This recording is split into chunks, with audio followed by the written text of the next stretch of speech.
कहाँ गई, कहाँ गई हो? सियारिन बेहोश पड़ी है और देखे जब गुफा के अंदर तो रे बप्पा रे, दो बच्चा पैदा और सियारिन बेहोश है। बुला सियार घबरा गया कि कहीं हमारी पत्नी मर तो नहीं गई, और जल्दी से मुंह लगा के ओके जब देखे तो सांस आवत रहा है, सांस आवत रहा है और झकझोरा उसे। तो जब ओके होश आए कहीं पागल नहीं तो अरे का देखा थे मनई मान जल्दी खा। तो सियारी उड़ गई और लगी हंसे, कहे पिया अरे अब तो सब बेकार है, जौने बदे हम मनई मांस मंगाए वो काम तो हो गई ले। कहीं का भा कैन घरे में गुना गुनावा बजे,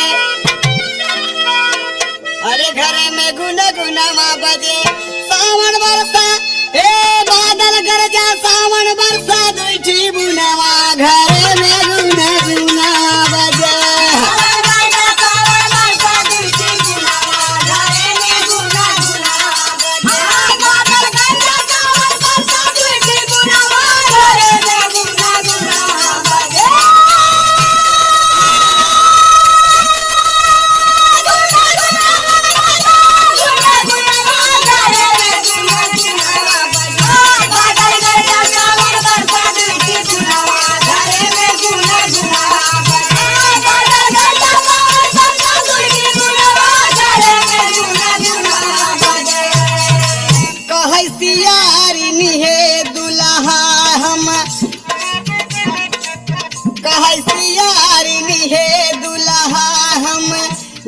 लाल जनमावा हो, खड़े खड़े तब सियार बोला, मनई मांस लियावा हो, गर्भ की इच्छा पूर हो गई, अब जी धर्म गवावा हो, घरी धुई घरी आराम कई के कन्या फिर पहुँचावा हो।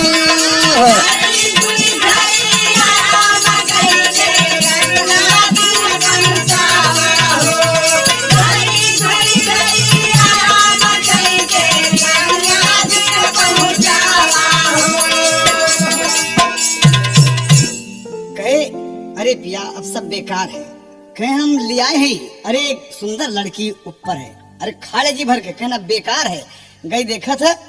कहे पिया एक आप पहुंचाई दे, जेकर बिटिया आया ओके दे दे। अरे पीड़ा महतारी का आप नहीं समझ सकते। अरे बप्पा रे हमका आज मालूम हुआ ये पहले उठी के जब दो लड़कियां पैदा भएंगे कितना दर्द होता है। पिया ये जेकर बच्चियां पहुंचा कहीं नदी के किनारे मिली है, ये नदी के किनारे मिली, एक उठा के हम ले आए। अब बोला कहीं इसको ले जाकर आप गांव में छोड़ दीजिए, कोई पा जाएगा उसका भला होगा।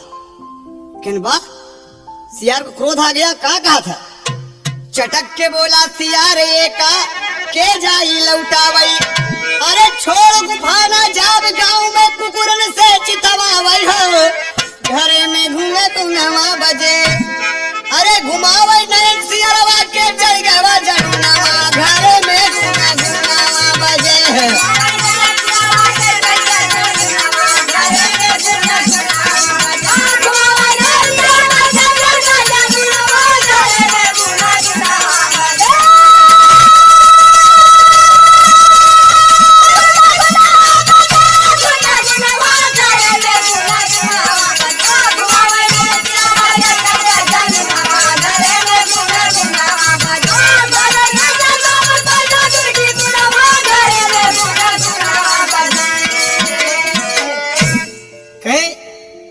हमके बार बार मने मान से लिया अबे कल पहुंचावे हम।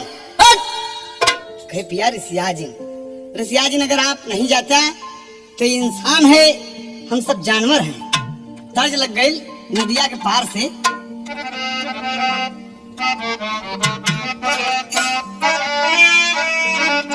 सियारी हंस के बोला कि कहीं सुना, अरे तू तो हमार पिया है, अरे जब ले आए है इंसान का हमारे पास तो हम तो जानवर है पिया, माँ की ममता हम समझत है। का कहा था, अब तो बेटी रहेगी मेरे साथ, अब तो बेटी रहेगी मेरे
नहीं है, कोई क्षमता नहीं है, कोई क्षमता नहीं है, कोई क्षमता नहीं है, कोई क्षमता नहीं है।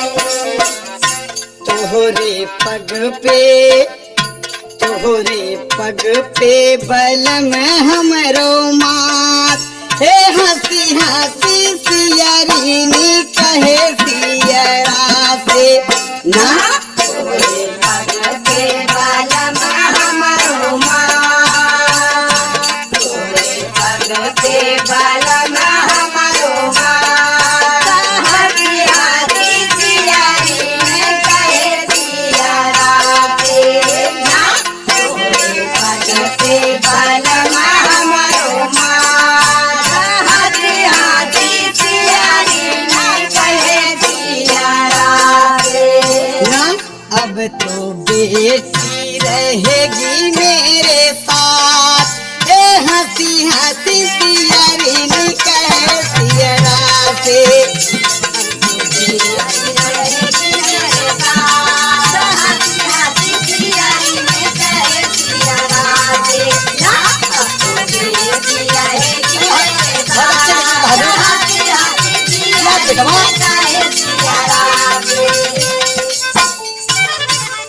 जा अगर ना पहुंचेबा तो एक अपने पास रखा पालब, जो हमारा फर्ज है पिया। हम मालिक से यही दुआ करेंगे कि बिटिया हमारे पास सदैव रहा है, और एक पालब जो भी होगी जो भी होगा इसे हम खिलाएंगे पिलाएंगे बड़ा करेंगे। कहा एक बात बताओ, जानवर के यहाँ इंसान कैसे पलेगा? कहा ईश्वर सब कुछ कर देता है, उसके यहाँ देर है पिया अंधेर नहीं है।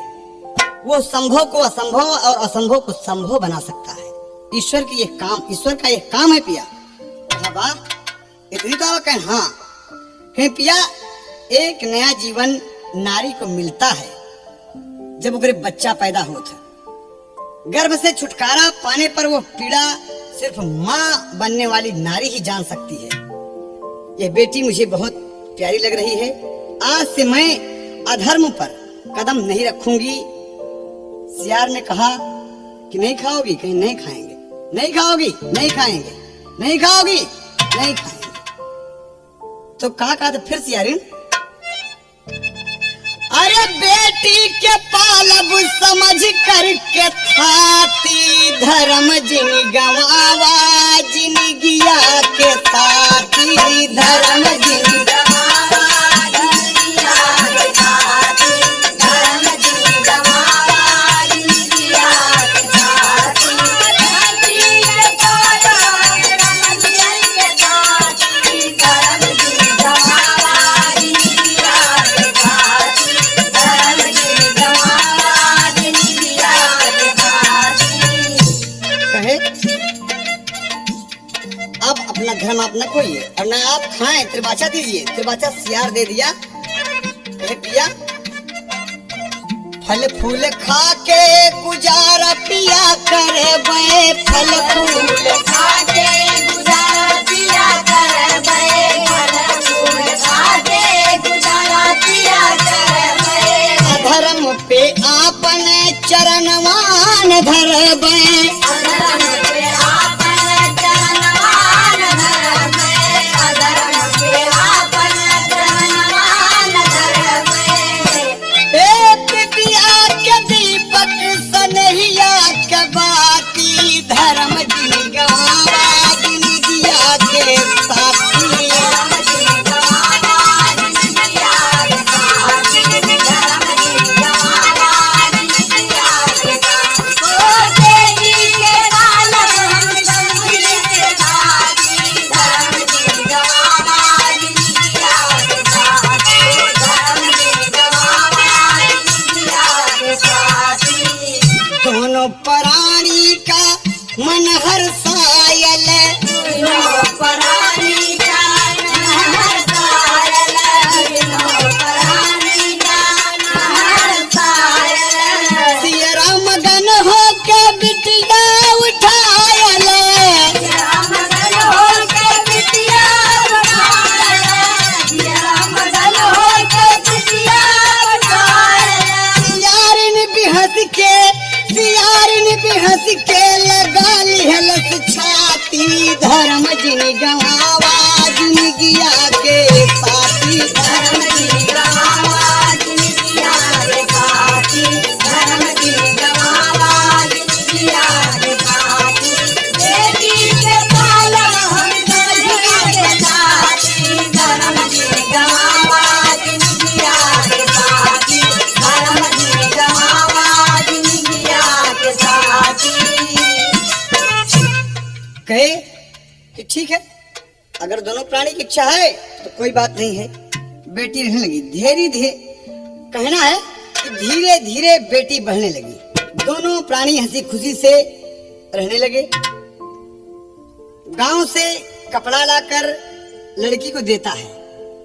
ईश्वर की कृपा है। बेटी जब जो समझदार होती है, उसे मनुष्यता का ज्ञान होता है, वो समझ रही है और देख रही है कि मेरे आसपास कोई इंसान नहीं। धीरे धीरे जब लड़की इसी तरह से 13 साल की हो गई। 13 साल की जब हो गई तो एक दिन की बात है, जब 13 साल के भाई बिटिया तब जैसे उगल दूज का चांद। जब 13 साल कई भाई बिटिया जैसे उगल भाई दूज का चांद। झंझर शादी ब्याह का भइले क्योंकि बेटी भयल सयान। टुकुर टुकुर सियरनी ताकत बा शादी कहाँ होई भगवान। ठाट बाट घर बर सब सोचई ठाट बाट घर बर सब सोचई हम है जानवर ई इंसान।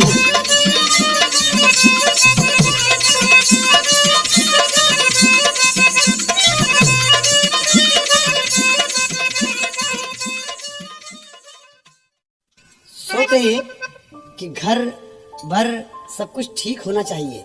ये राजकुमारी लगती है, पिया इसके लायक कोई दूल्हा खोजें आप। कहे अजीब पागल हो।